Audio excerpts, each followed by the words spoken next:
discussing foam rolling, why you use foam rolling, what the benefits are, and how to use the foam roller. Specifically, we will be addressing low back, mid back, and hips.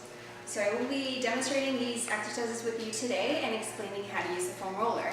So first off, why do you use a foam roller? So sometimes stretching isn't enough, specifically to target the muscles in the areas that you're working on, whether this is incorporated in your activity program.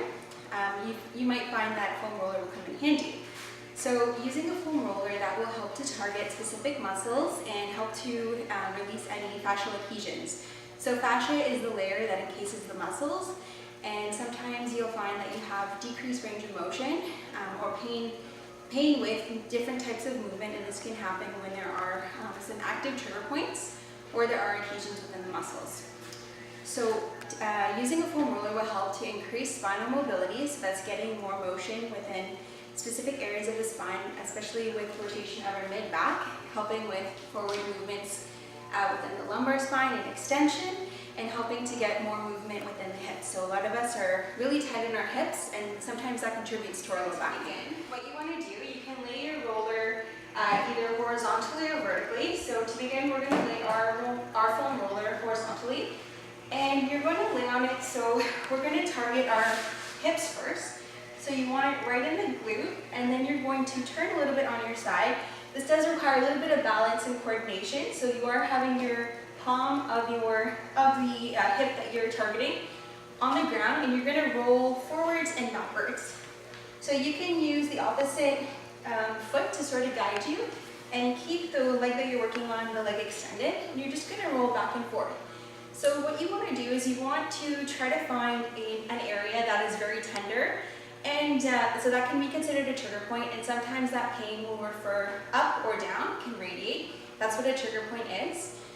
So you can, once you find an active trigger point, you can stay there and hold it for about 5 to 30 seconds, and you'll feel a decrease in pain. You'll feel that trigger point releasing, or you can slowly just roll forwards and backwards on it.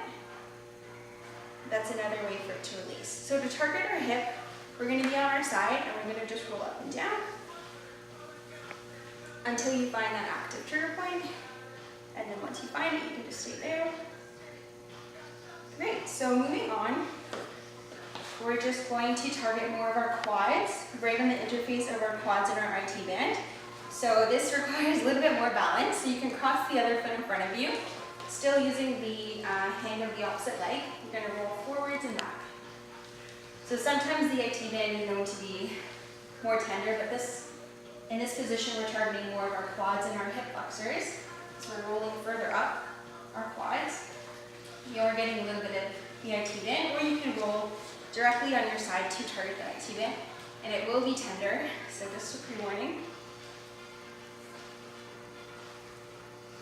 All right, moving on, we're going to target our low back. So you want the roller to be just above the pelvis with the butt line, and you're just going to roll up the shoulder blades all the way down. So this is going to target not only the muscles of the low back, but also the mid back too. And you can bring your hands on your head and get more extension in your mid back. You can also just hold this position. So a lot of us are flexed forward at a desk all day, so it will feel really good to bring your mid back into extension. And you can even roll from side to side, really massaging the muscles between the shoulder blade and alongside the spine. Or you can just roll back up and forth. And you can always just stay in this position too. Okay, great. So another great exercise. So now we're going to turn our roller vertically. And you can also target your low back this way too, just by rolling from side to side. So you really want to ground down in your heels. You can keep your hands behind your head, or you can kind of use them to help you move by placing them on either side of you.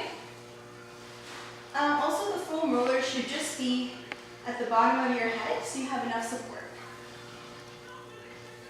So you can just move from side to side. If you find a tender spot, you can just hold it there.